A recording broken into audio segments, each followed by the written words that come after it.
날카로움과 순둥순둥함을 겸비하신 분이십니다. 김상욱 더불어민주당 의원님 모셨습니다. 네, 안녕하세요. 반갑습니다. 충성. 네.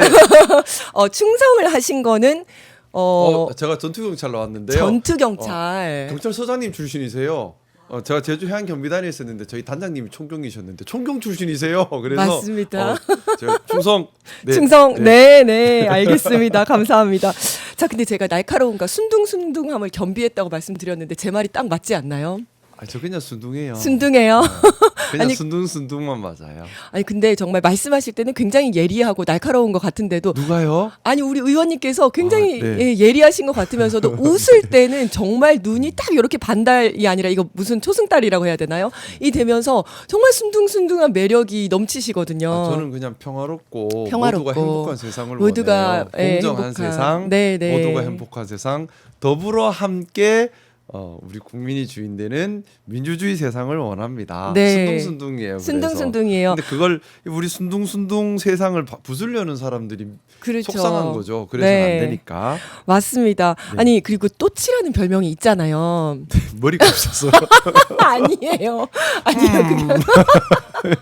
아니에요. 느낌이 비슷해요. 정말 귀여운 또치라는 별명이 있는데 네. 궁금한 게 어렸을 때 혹시 무슨 별명이 있었어요? 네.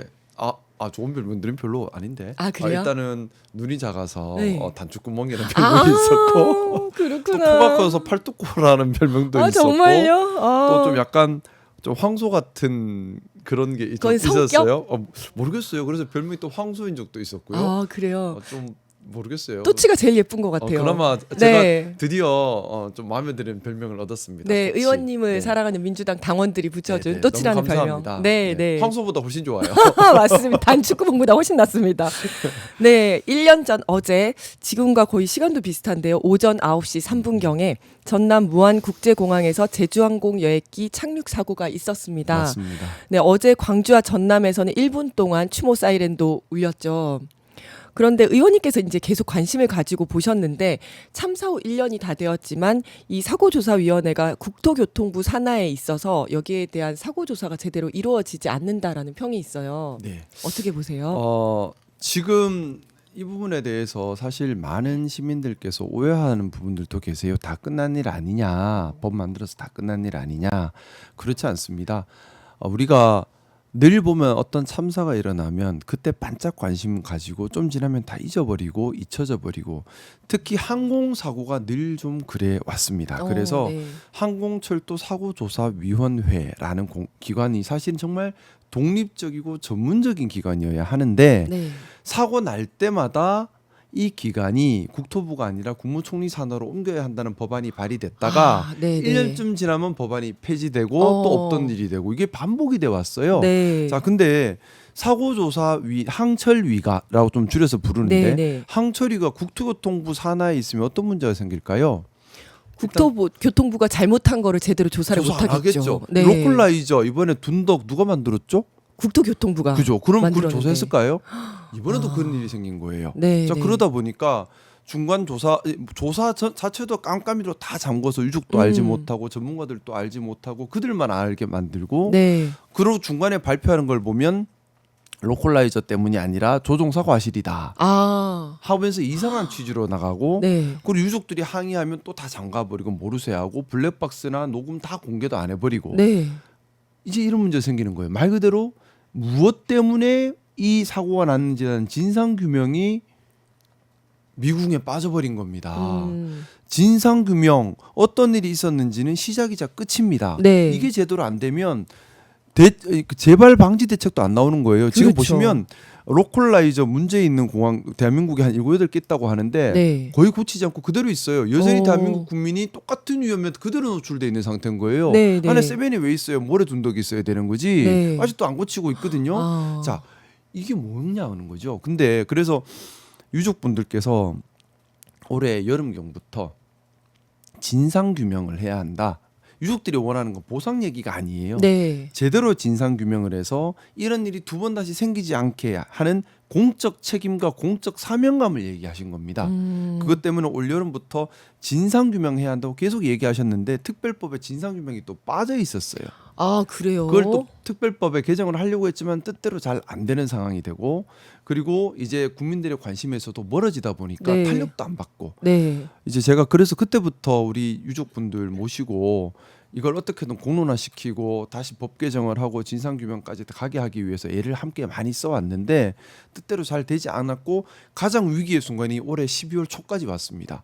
올해 12월 초에 어떤 문제가 있었냐 하면 항철위에서 공청회를 개최한 후에 12월 초에 사건을 마무리 지어보려고 했어요. 아예. 아, 네네. 근데 유족들 입장에서는 너무나 의문투성이고 제대로 조사도 안 했는데 마무리가 돼버리면 진상규명은 이제 영영 불가능해지는 상황이거든요. 네. 그래서 대통령실 앞에서 삭발하시고 밤샘 농성에 나서셨고요. 네. 그때 저도 같이 하면서 이 상황을 주변에 알리려고 애를 많이 썼습니다. 네. 근데 이 유족분들께서 추운데도 그렇게 고생하시고 애쓴 덕분에 12월 초에 극적인 변화가 일어났습니다. 네. 그리고 대통령님께서도 또 그 뒤늦게 상황을 아시고 결심을 해주셨고요. 네. 그래서 예정돼 있던 공청회 하면 끝이거든요. 네. 예정해 있던 공청회가 취소가 되고 다 이제 국토교통위원회에서 드디어 이 항철위를 국토교통부 산하가 아니라 국무총리 산하로 바꾸겠다는 법이 상임위를 통과합니다. 아직 본회의 통과를 안 했는데 네. 잘하면 오늘 통과할 수 있어요. 안 그래도 오늘 그렇군요. 오전 10시에 이제 진상조사위원회 이제 회의가 또 예정되어 있고 오후 네. 2시에 본회의가 예정되어 있는데 진상조사위원회 회의와 본회의를 통해서 이제 법이 바뀌면 국무총리 밑으로 가면 아무래도 좀 더 공정하게 그렇죠. 국토교통부의 잘못을 열어볼 수 있지 않겠습니까? 네. 이렇게 법 개정하는 단계 그리고 진상조사 특위 발족까지 올해 12월 초중순에 갑자기 이제 급물살을 타면서 진도가 나갔는데 여전히 문제는 많아요. 첫 번째 문제는 항철위가 자료를 공개하지 않고 있다는 겁니다. 네. 저도 지금 그 항철위 쪽으로 여러 자료 제출 요구를 했는데 글쎄요 어느 정도 응할지 잘 응하려고 안 해요. 네. 전부 다 무슨 비밀이다. 요새 국회가 영이 안 서. 뭐 아, 달라면 그러네. 다 뭐 쿠팡 오지도 않고 출석하라면 하지도 뭐 항철위는 않고 자료도 안 주고 자료도 안 주고. 도대체 이거 우리 보고 어떻게 하라는 건지 자료를 맞아. 줘야 될 거 예. 아니에요. 이거 좀 협조 안 하면 뭔가 강하게 제재하는 게 처벌을 해야 필요하겠다는 되는데. 생각인데 어쨌든 그 부분 네. 하나. 또 하나는 법이 바뀌었지 않습니까? 그러면 기존 항철위 조사는 이미 실질적으로 마무리가 됐어요. 네. 그리고 특위가 40일간 기능합니다. 바뀐 법에 따라 새로운 항철위가 출범을 다시. 할 텐데 이게 네. 빨라도 내년 4월이에요. 아. 자, 그러면 시간상으로 어떻게 되죠? 4개월이나 뜨네요. 그죠? 일단 기존 항철위 조사는 끝, 특위도 40일이면 끝. 그리고 한 2달 정도 있다가 새 항철위가 나오는데 네. 이 새 항철위에서 그럼 기존에 했던 항철위 조사가 제대로 되었는지를 면밀하게 다시 한번 검증해 줘야 되는데 네. 그렇게 해줄지가 여전히 또 의문인 거죠. 네. 그러다 보니까 사실은 좀 답답한 부분이 있고 일단은 지금 좀 많이 전문적인 부분이고 또 보잉사의 책임이 있을 수도 있어요. 보잉에서는 적극 로비를 하겠죠. 네. 지금 뭐 쿠팡도 로비하듯이 보잉도 로비를 할 겁니다. 그래서 중요한 것은 공개하는 겁니다. 네. 공개해서 무엇이 문제인지 전문가의 시선에서 검증할 수 있고 무엇이 문제인지 유족과 국민들의 시선에서 검증해서 정확하게 원인을 발견해서 이런 일이 두 번 다시 없도록 하는 게 중요한 거거든요. 네. 근데 공개를 안 하면 뒤에서 모든 건 깜깜이는 다 문제가 돼요. 네. 깜깜이는 뒤에서 무슨 작업을 할지 무슨 장난질을 칠지 누구를 봐주고 안 봐줄지 이거는 우리가 알 수가 없잖아요. 네. 그래서 저는 지금 제일 중요한 건 우리 측에서 밝혀야 되는 것 깜깜이 없게 해야 한다. 다 공개해라.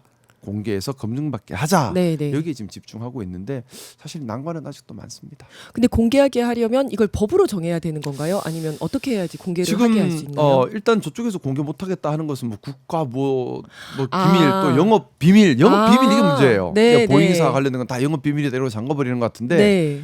그런 게 어디 있어요? 사람 사고 났는데 그래서 모르겠습니다. 정말 좀 보완 조치가 필요하다면 보완 조치를 해서라도 최소한 국회에서라도 볼 수 있어야 되는 거 아닌가요? 네, 근데 그렇죠. 다 지금 일단은 항철위 조사 자료도 통째로 달려면 안 줄 것 같고 항목을 좀 테마를 잡아서 요청을 해야 될 것 같은데 네. 그래서 최대한 좀 협조를 이끌어내려고 애를 쓰는 중인데 우리 사회 곳곳에 그들만의 세상을 지키기 위한 기득권들이 곳곳에 도사리고 있구나라는 네. 생각을 하게 되고 자 우리가 이 대목에서 우리 대한민국의 민주주의에 대해서 한번 생각을 해봐야 해요.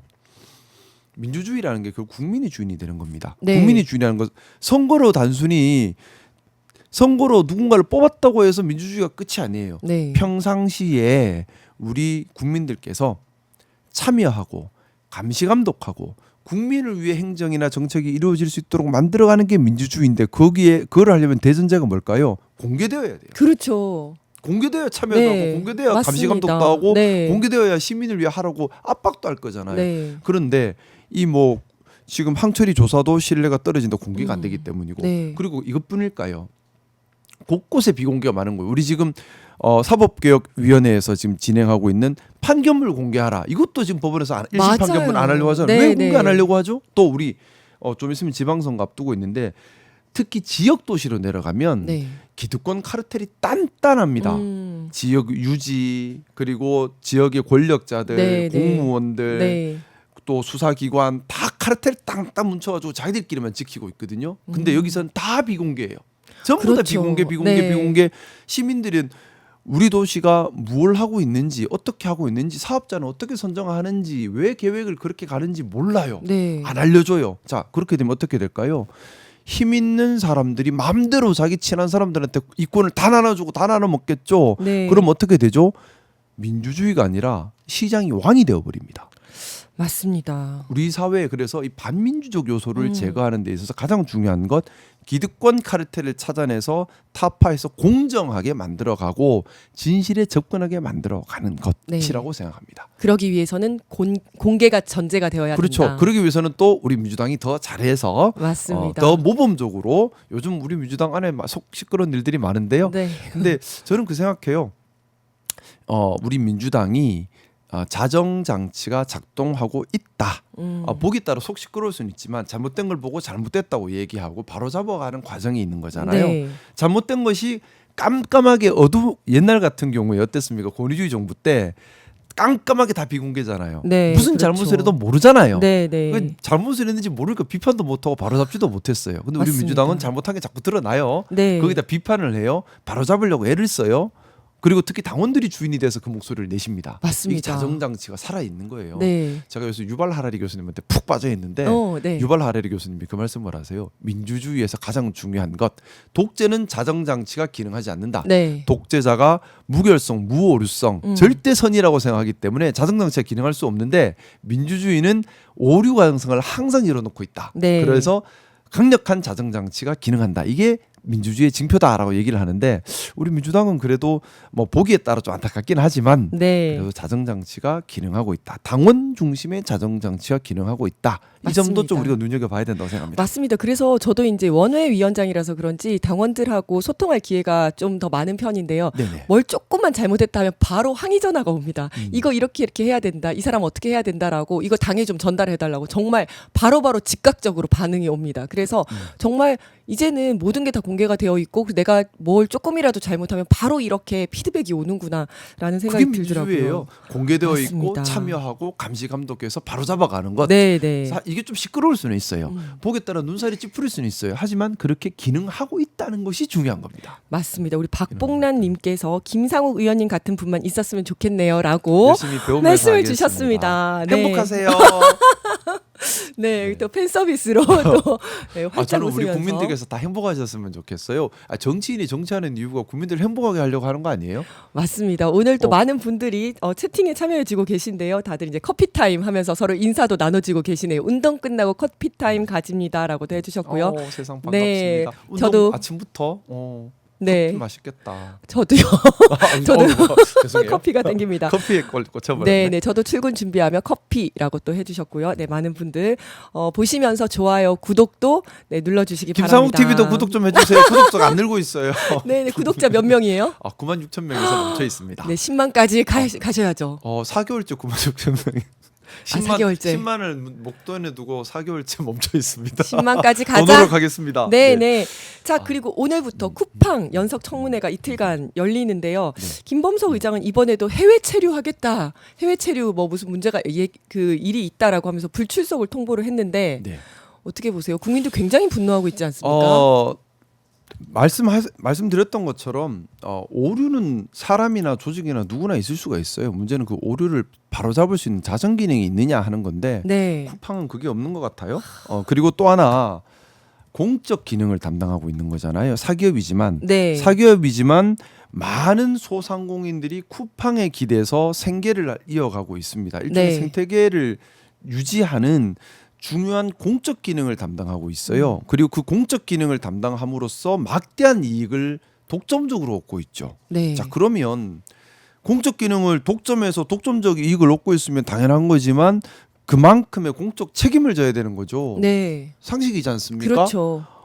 근데 공적 책임을 지금 회피하고 있는 거죠. 네. 이게 문제인 거예요. 음. 자, 이거 이렇게 공적 책임을 회피하는 경우에 당연히 공적 징벌이 가야 되는 겁니다. 네. 그게 지금 세무조사가 됐든 아니면 국민적 비판이 됐든 여러 가지 정책적인 대안이 됐든 공적 징계와 비판이 이루어져서 앞으로 점점 더 그렇게 될 거예요. AI가 발전하고 하다 보면 이렇게 플랫폼 기반으로 공적 기능을 독점하는 독점적 기업들이 등장하면서 독점적 이익을 향유하는 그런 문제들이 생길 텐데 이런 기업들에게 공적 책임을 부과하는 그런 틀이 만들어지지 않으면 국가의 기능이 중심을 잃어버릴 수도 있습니다. 네. 그렇지 않습니까? 지금 쿠팡을 함부로 못하는 이유가 쿠팡 때문에 먹고 사는 생계를 이어가는 분들이 많기 너무 때문에 많은 못 건드리는 거예요. 것도 네. 있거든요. 이거 되게 이거 일종의 국민 공갈이지 않아요? 이렇게 되면 그렇죠. 이렇게 되면 안 되는 거죠. 그리고 또 하나 우리 대통령께서 우리 자본시장을 선진화시키기 위한 고민을 많이 하시고 계속 3법 개정 얘기를 하고 있습니다. 네.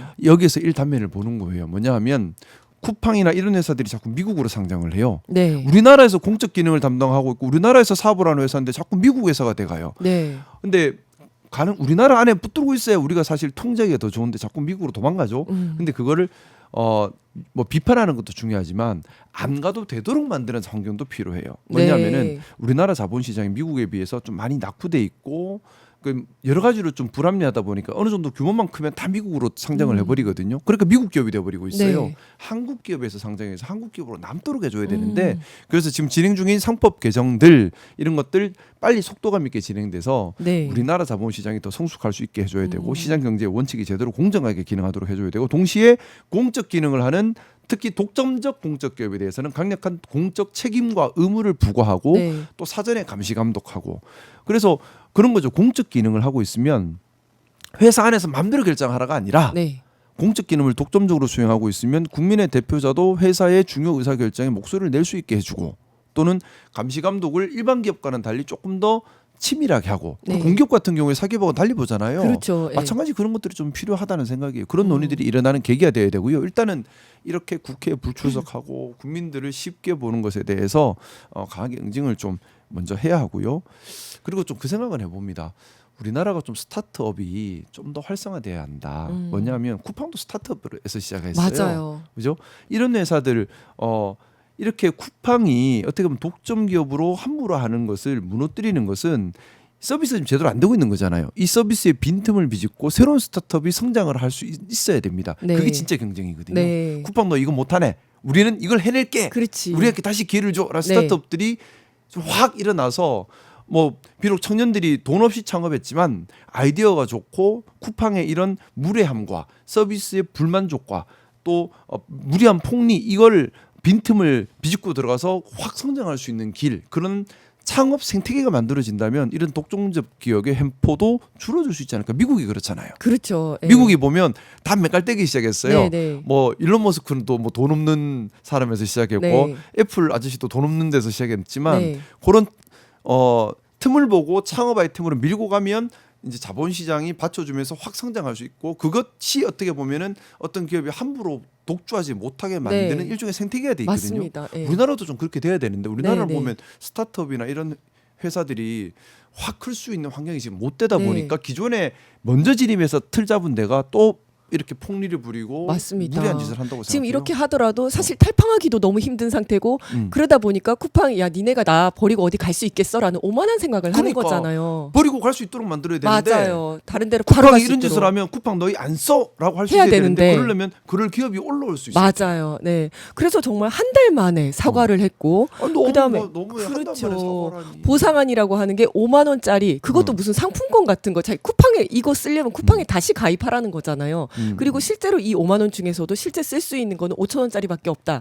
이런 내용들도 있었는데 혹시 어떻게 보셨어요?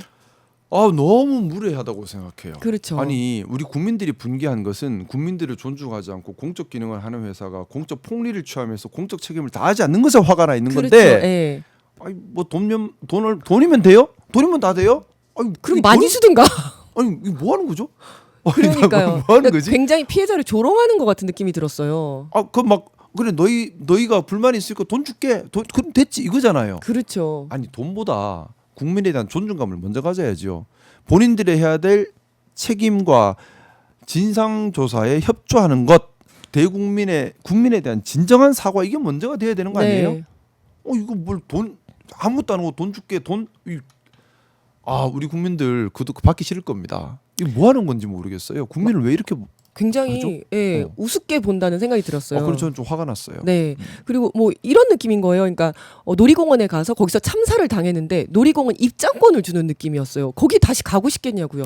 겨우 탈팡을 했는데 정확한 비유시네. 예.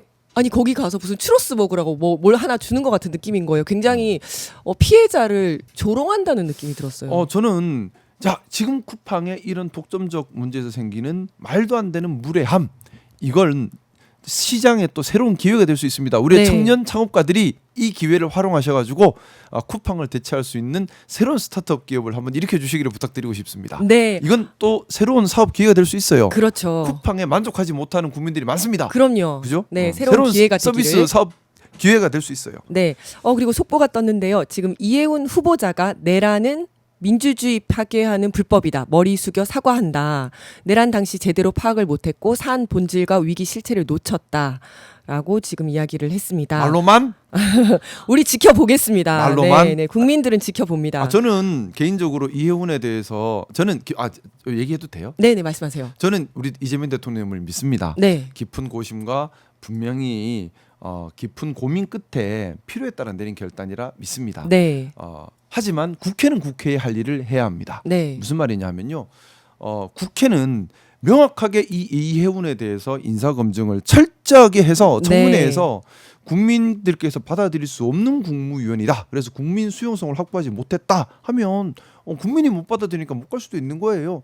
맞습니다. 그 국회에서는 인사검증을 철저하게 해야 되는데 두 가지 측면에서 접근해야 합니다. 하나는 헌정수호 의지가 있는가, 또 하나는 능력이 있는가. 그렇죠. 근데 헌정수호 의지에서 중요한 것은 국무위원입니다. 우리 이번에 비상겸 때 봤겠지만 12.3 내란 때 봤잖아요. 네네. 국무위원이 내란을 막을 수 있는 위치에 있는 그렇죠. 헌정수호 의무가 있는 매우 네. 중요한 자리예요. 네. 그럼 국무위원의 최소 근본 자질은 강력한 헌정수호 의지입니다. 이건 능력보다 더 중요한 거예요. 네, 네. 그런데 이해훈이라는 자 국민의힘의 원외 당협위원장이었는데 네. 12.3 내란 이후에 TKPK 쪽에 토호들은 자기들이 기득권 지키려고 윤석열을 했지만 국민의힘의 원외 당협위원장 상당수는 서울 경기를 기반으로 하고 있다 보니까 큰일 났다 싶어서 네. 윤석열 내려가라 잘못됐다라고 옳은 소리를 냈거든요. 네네. 근데 이분은 서울 경기 쪽에 원외 당협위원장임에도 인데도 불구하고 세이브 코리아 가서 아. 윤어게인을 외치고 우리가 윤석열이라고 하고 다녔고 네네. 백분 토론 가서 열심히 윤석열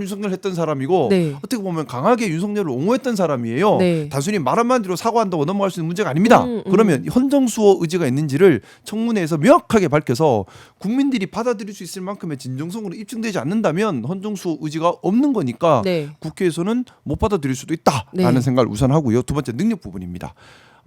기획예산처라고 하는 것은 장관들 중에도 힘이 제일 세요. 그렇죠. 장관 중에 장관이라고 하죠. 국회의원 힘이 셀까요? 기획예산처 장관 힘이 셀까요? 장관. 기획예산 장관 힘이 그럼요. 어지세요. 왜냐하면 네. 저기 예산안 우리 아무것도 못해요. 맞아요. 저 네. 갑이에요. 네. 국회의원들도 함부로 할 수 있는 갑이에요. 갑 네. 오브 더 갑. 네. 근데 더 중요한 건 국가의 미래를 기획하는 자리예요. 기획이잖아요. 네, 네. 예산이잖아요. 네. 국가의 미래를 기획. 그럼 뭐가 떠오르죠?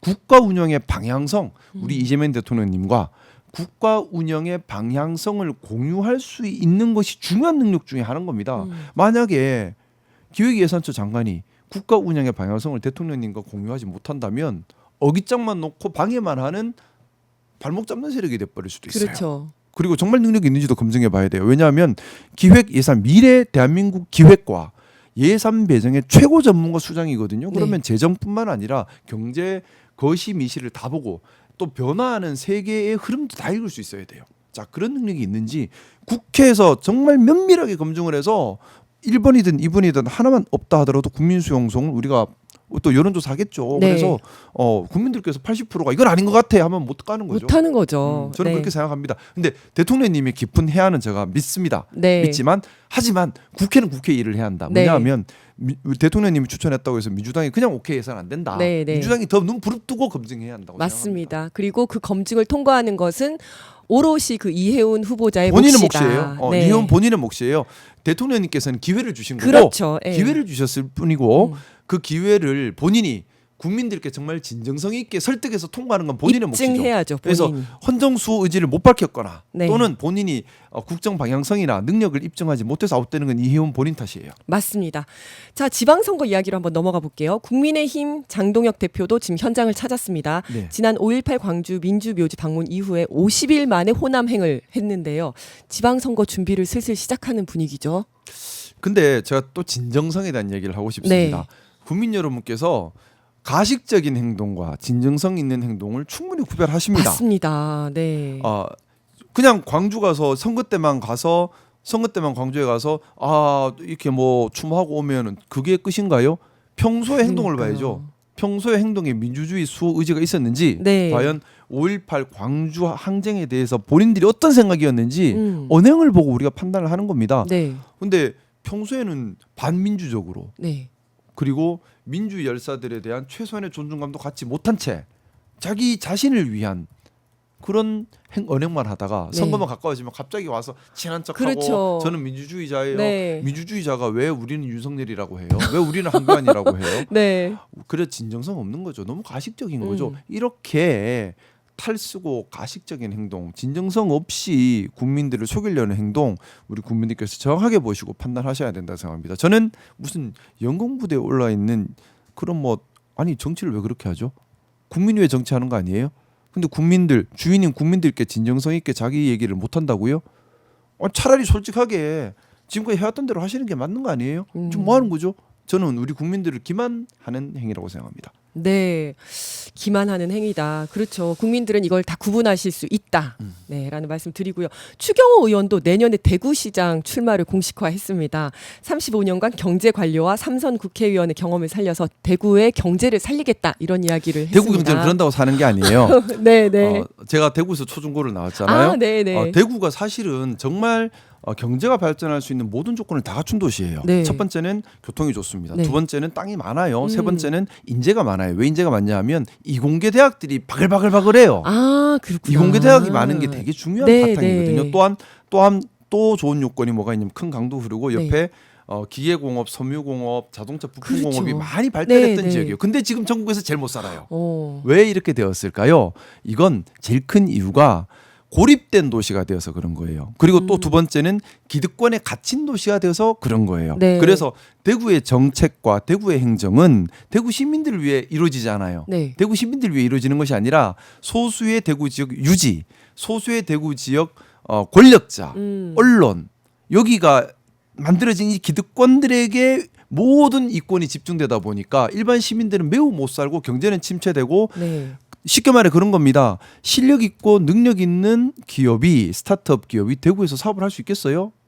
그 수가 기업이 없죠. 하겠어요? 아니면 시장하고 친한 기업이 친하고 하겠어요? 거기 돈 능력 갖다 없고 주고 네. 아무것도 못해도 대구에서 나와서 그냥 시장하고 친하면 사업권 네. 따서 하는 거예요. 자 그러면 실력 있는 기업은 A 안에 못 들어가는 떠나죠. 거지. 네. 그럼 경쟁력 떨어지죠. 네, 네. 그러다 보니까 대구에 이공계 대학이 많고 이공계 인재가 배출되면 못해요. 다 대구를 떠나요.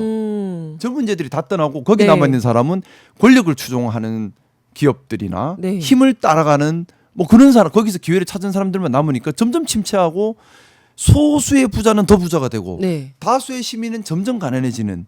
그래서 이걸 탈피하려면 첫 번째는 고립된 문화적으로 경제적으로 사회적으로 대구 따로 놀고 있잖아요. 네, 네, 고립됐거든요. 그렇죠. 네. 고립된 도시는 무조건 망해요. 고립된 나라가 망하잖아요. 네. 북한 고립되니까 망하잖아요. 맞습니다. 똑같은 거예요. 도시도 고립되면 망하는 거예요. 네. 같이 놀아야지 왜 혼자 놀아요. 네. 두 번째 기득권 타파 못하면 다수 시민들은 가난할 수밖에 없고 도시의 경쟁력도 떨어질 수밖에 없고 좋은 기업이 올 수가 없어요. 네. 이걸 건드릴 수 있는 사람이 그러면 고립 도시를 소통 도시로 만들고 네. 개방 도시로 만들고 다른 도시들과 함께 움직일 수 있고 기득권을 깨부수면서 공정한 사회를 만들 수 있는 사람이 대구 경제를 살릴 수 있는 사람인데 네. 추경호가 그걸 하겠어요? 그러니까요. 기득권의 상징인데 상징이죠, 진짜. 기득권 카르텔 안에서 호의호식하고 있는데 그걸 네. 자기가 기득권 카르텔을 깬다고요? 음. 그리고 뭐 상상이 안 되죠. 절대 안 깨겠죠. 절대 안 그렇죠. 깨겠죠. 거기서 자기가 이익을 받고 있는데. 그 고립된 도시를 유지해야지만 자기가 계속해서 그 자리에 있을 수 그렇죠. 있잖아요. 맞습니다. 또 고립을 탈피 안 하고 계속 지역 감정 유발하면서 네. 오로지 대구만 똑 떨어져 있는 외딴 섬처럼 만들려고 할 거예요. 근데 대구 어떻게 잘 살아요? 맞습니다. 대구 시민분들께 말씀드리고 싶습니다. 대구를 네. 정말 잘 살게 할 수 있는 사람은 기득권을 깰 수 있는 사람, 고립 도시를 소통 도시로 바꿀 수 있는 사람입니다. 그런 인재를 찾아보셔요. 추경호는 제가 볼 때는 정반대 같습니다. 정반대 같습니다. 그리고 뭐 대구에서 심판 받겠다 이렇게 얘기를 하는데 사실 심판 받을 곳은 이제 법정에서 심판 받아야 되는 거 아닌가요? 이제 판사님께서 잘 하시리라 믿고요. 네, 네. 근데 정말 이제 뭐 그 우리 국민들께서 정확하게 봐주셔야 합니다. 정치인들이 자기 정치적 이익 때문에 혐오와 갈등을 야기하고 맞습니다. 국민을 고립시키고 국민을 선동하고 이런 정치인들은 민주주의의 적입니다. 맞습니다. 민주주의의 적입니다. 자, 많은 분들께서 또 공감하는 댓글을 많이 올려주셨는데요.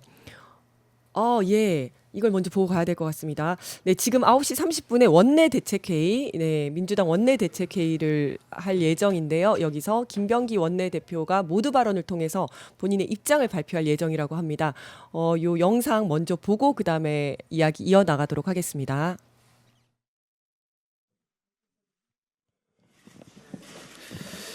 네, 안녕하십니까. 원내대변인 문금주입니다.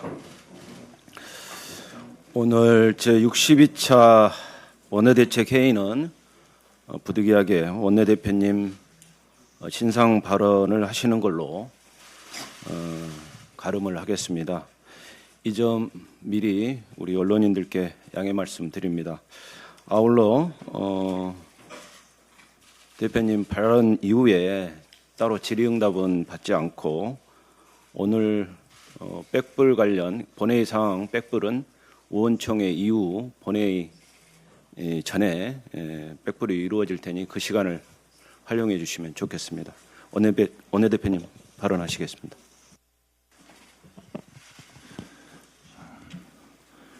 국민 여러분께 먼저 깊이 고개 숙여 사죄드립니다.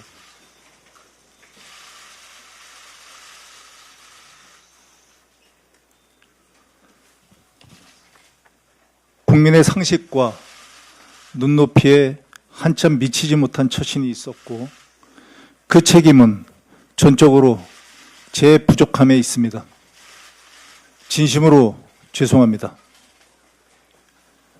지난 며칠간 많은 생각을 했습니다.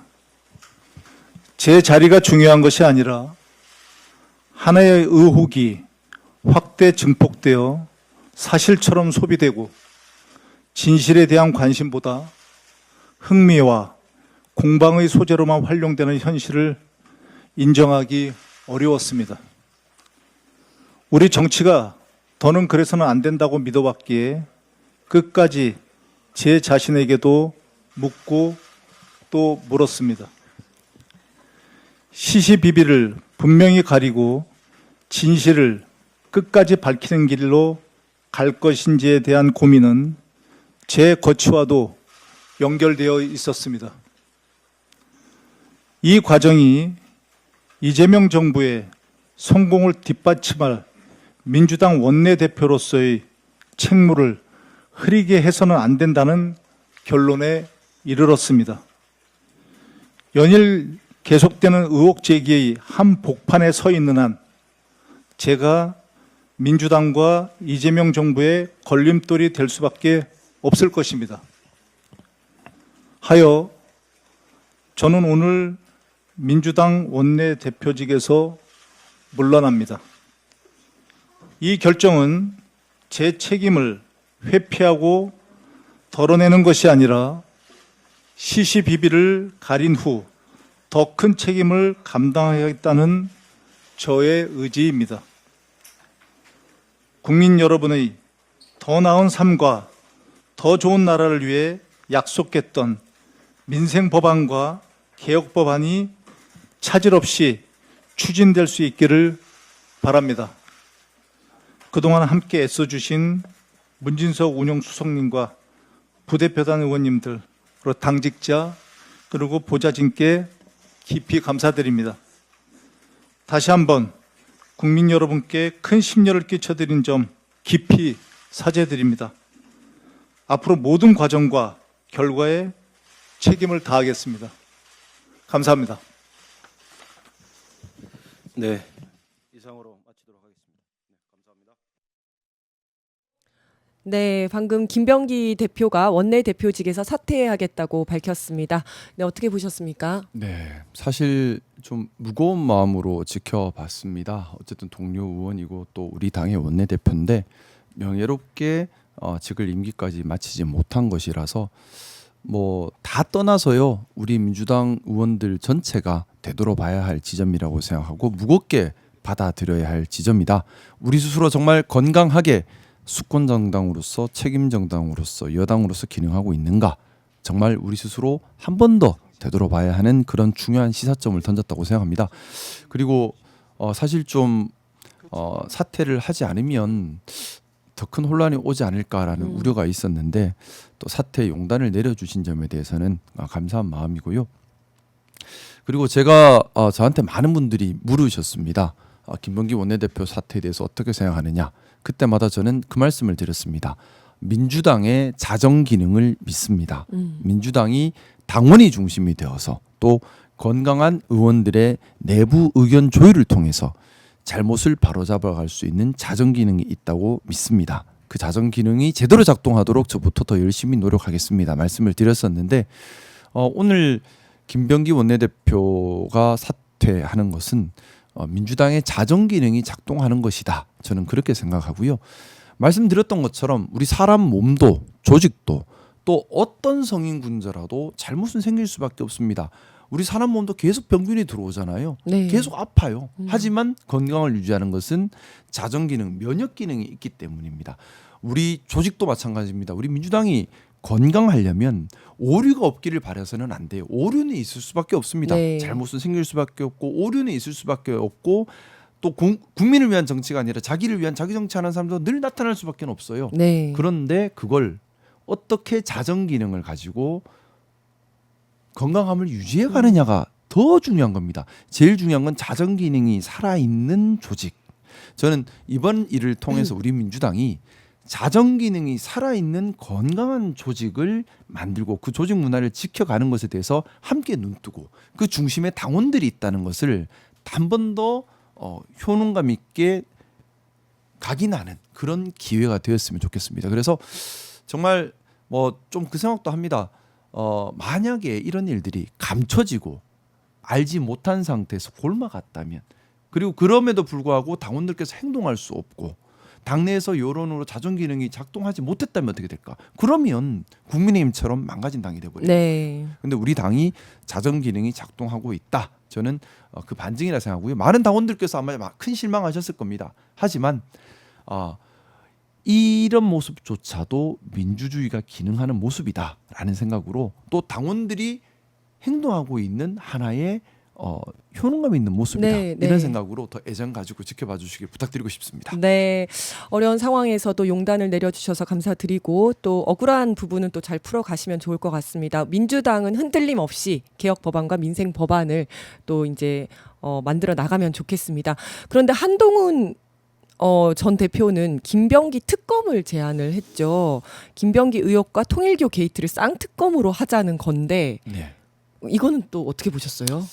우리가 너무 특검 만능주의에 빠져 있어요. 네. 특검은 필요할 때 하는 겁니다. 네. 왜냐하면 특검이라는 것이 너무 남발되면 국가의 정상적인 사법 기능, 수사 기능은 모여 있게 그렇죠. 돼요. 마비되는 거예요. 네, 네. 기본적으로 특검이라고 하는 것은 권력자가 그 권력으로 수사를 방해하고 또 권력자가 그 권력으로 사건의 실체가 드러나는 것을 방해해서 네. 제대로 된 사법 기능이 작동할 수 없을 때 하는 거예요. 네.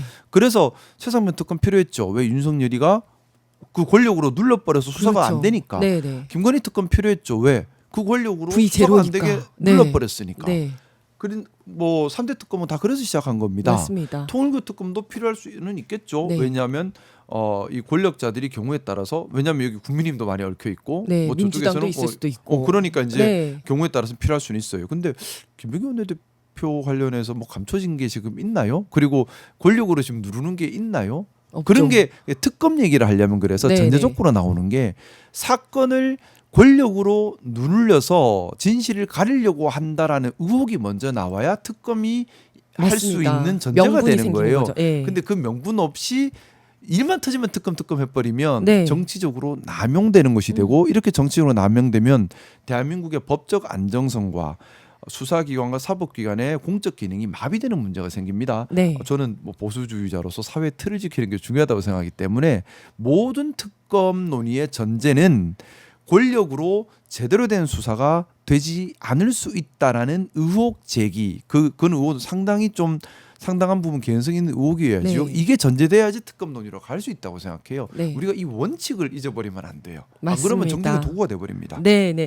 자, 그럼 마지막으로 어제 김건희 특검팀 수사 보고서를 끝으로 3대 특검 수사가 모두 마무리가 됐는데요. 네. 발표 결과는 어떻게 보셨습니까? 솔직히 좀 많이 실망했어요. 네, 뭐 네. 물론 김건희 김건희 특검. 특검에 투입된 많은 분들께서 고생 많이 하신 건 제가 알고는 있습니다. 네. 하지만 우리가 기대했던 발본 세 권, 저는 특히나 좀 중요하게 보고 싶었던 것이 윤석열, 김건희 그들이 했던 매간 매직, 네.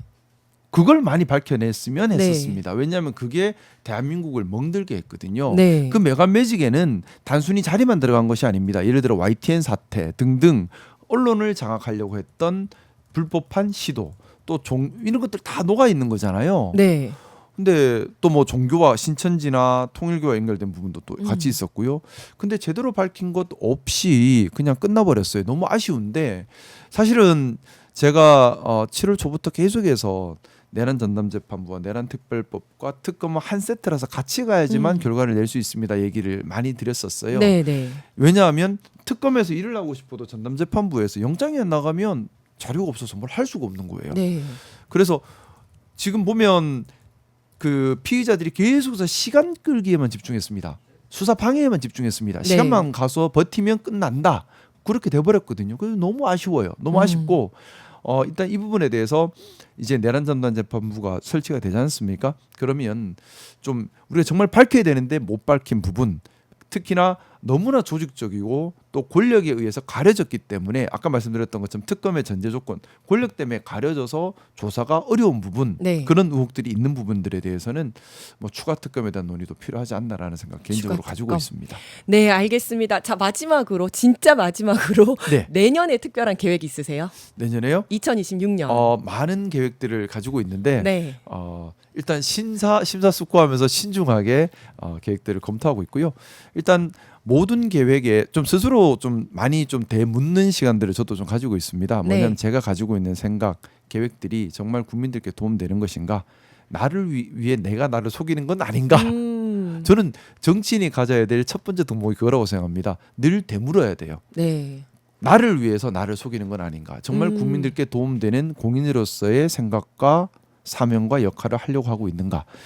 그런 생각에 바탕해서 내년에 하고 싶은 것, 일단 첫 번째는요, 우리 대한민국에 진짜 민주주의가 뿌리 내리게 하고 싶습니다. 말씀드렸던 것처럼 가능한 모든 영역들이 시민들께 투명하게 공개되고, 그리고 시민들이 참여할 수 있고, 시민들이 감시 감독해서 시민들을 위한 진짜 참여 행정이 일어나는 그런 진짜 민주주의 되는 대한민국 만들고 싶고요. 또 지금 제가 유발 하라리 교수에 빠져 있다 했잖아요. 네. 유발 하라리 교수가 계속 지적하는 게 그거예요. 뭐냐면 보수가 보수의 기능을 잃어버리고 네. 보수가 자멸해버렸다. 미국 기준으로 하는 아, 얘기인데 우리나라도 네네. 똑같아. 네. 그러면서 하는 말이 보수가 극우 폭동을 꿈꾼다. 사실은 극우폭동. 네. 그거는 보수가 아니거든요. 네, 반보수예요. 그렇죠. 네네. 극우 폭동은 반보수인데 우리나라를 실질적으로 위협하고 있는 위협, 지금 마찬가지로 일부 폭력적인 극우분자들이 일으키는 혐오와 네. 갈등, 또 극우 폭동 시도라고 생각합니다. 그것으로부터 어떻게 대한민국이라는 사회, 민주주의 사회를 방위해 나갈지, 네. 또 더 중요한 것, 잘 살아야 돼요. 잘 살아야 됩니다. 우리 국민들 어떻게 하면 더 잘 살게 할 수 있을지, 네. 공정한 사회로, 그런 부분들 열심히 고민하고 있습니다. 네, 알겠습니다. 네, 오늘 나와주셔서 너무 감사드리고요. 네. 저희 다음에 또 뵙도록 하겠습니다. 우리 너무너무 멋진 우리 이지은 대변인님 모시고 방송을 하니까 제가 오늘 참 너무 행복합니다. 충성. 충성. 네, 네. 물러가겠습니다. 감사합니다.